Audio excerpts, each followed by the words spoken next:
But I think it basically comes down to the mindset.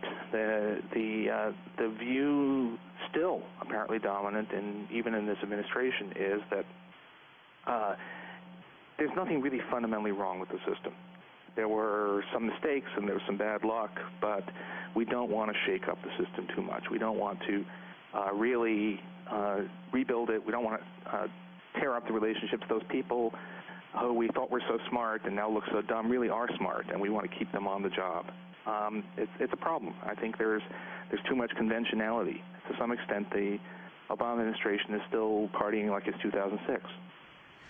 Paul Krugman, what would a new system look like? What would you advocate? I think in the end we're going to have to go back to something that is kind of like the system that emerged from the New Deal, which was tightly regulated banks and financial institutions, limits on risk-taking, fairly high taxes for high earners, which it turns out that low tax rates create incentives, but the incentives are actually to play dangerous games with other people's money. A lot of things need to be updated for the 21st century and information technology and so on, but basically our grandfathers got this thing right. Our grandfathers understood that finance is useful but dangerous and needs to be very tightly hedged about with regulations. You write, the Obama administration has apparently made the judgment there would be public outcry if it announced a straightforward plan along these lines, which is, government buying up the troubled assets. So it's produced what Eve Smith calls a lot of bells and whistles to finesse the fact that the government wind up paying well above market value for, and you can't say the rest. I still can't say the rest, which was not Times style. But yeah, ultimately, when you get through the complexities and the salesmanship, this is just a complicated way of having the government pay, having you and me pay for buying these assets at more than any private investor is willing to pay for them. You talk about why you're so vehement about this right now, why you see this is the critical moment.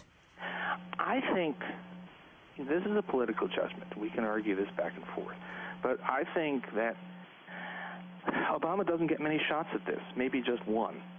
If there's already a huge public outcry, which doesn't distinguish between the things we need to do and the things that were just mistakes. And for Obama to go and do this plan and put a lot of taxpayer money on the line and for it not to work, which I'm almost certain is what would happen, I don't think he can come back to Congress for a plan that might actually work. I think that there's a real, the stimulus is something of the same thing. You have to do this right away because the political mood is getting ugly for good reason, and there's not a lot of patience with failed approaches, especially failed approaches that seem like your administration is just too close to Wall Street.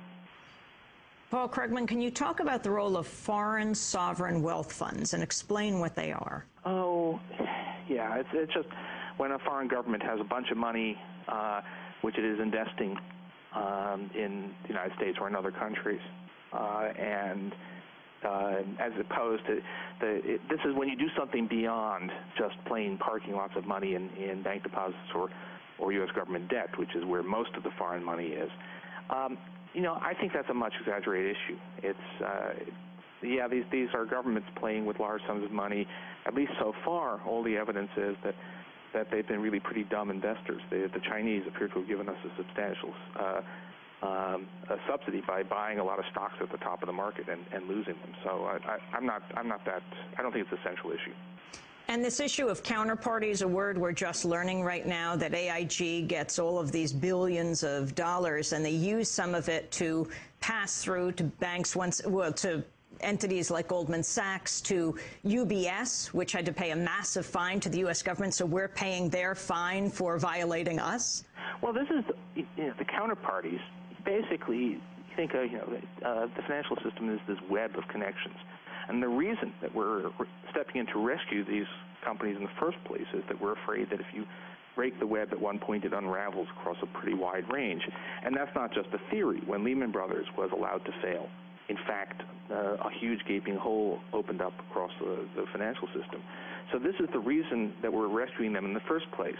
Now, the only thing you can say is that if we're going to be doing this, then we do need to look hard at who else we're rescuing, and we need to say, look, you guys have to make some sacrifices as part of this as well. And what we're seeing right now is that it's basically all free money from the taxpayer with no quid pro quo, and that gets to the heart of the dispute over what our policy is right now. Finally, Paul Krugman, has this made you reevaluate your support of NAFTA, the whole push for sort of unregulated globalization, why so many people took to the streets in the Battle of Seattle, for example? Yeah, the answer is no. There's a huge distinction between letting actual trade in goods, stuff, real physical stuff proceed, which is terribly important to the poorest countries above all. When somebody asks, why am I in favor of more or less free trade, my answer is I'm really thinking about countries like Bangladesh, which literally are only able to keep their heads above water by their ability to sell labor-intensive stuff thanks to their low wages. It's really critical. I've never been a fan of unregulated movement of capital internationally. This was a big fight back in the late 90s between some of us who said, we need to regulate, we need to limit this stuff, and people who said, oh no, you have to trust the markets. And it's the hot money that's the issue here. It's not the auto parts from Mexico. That's a different discussion. It's the hot money from all over the world that is the crisis right now. And the UN panel that will next week recommend the world ditch the dollar as its reserve currency in favor of a shared basket of currencies? There have been millions of plans. Well, I'm exaggerating, but there have been many plans along those lines. That's not a decision that can be taken by an international body. The dollar is the reserve currency because people think it's the safest place to park their money.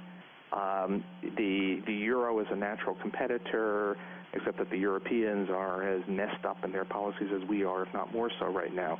But the way to deal with that is not to have somebody agree that we're going to do something different, but to simply have the world have the natural competitors to the dollar make themselves worthy of the competition. Paul Krugman, I want to thank you for being with us, Nobel Prize-winning economist, professor of economics at Princeton University, and columnist with the New York Times. His latest book is called The Return of Depression Economics and the Crisis of 2008. Thanks so much for joining us. He joined us from New Jersey.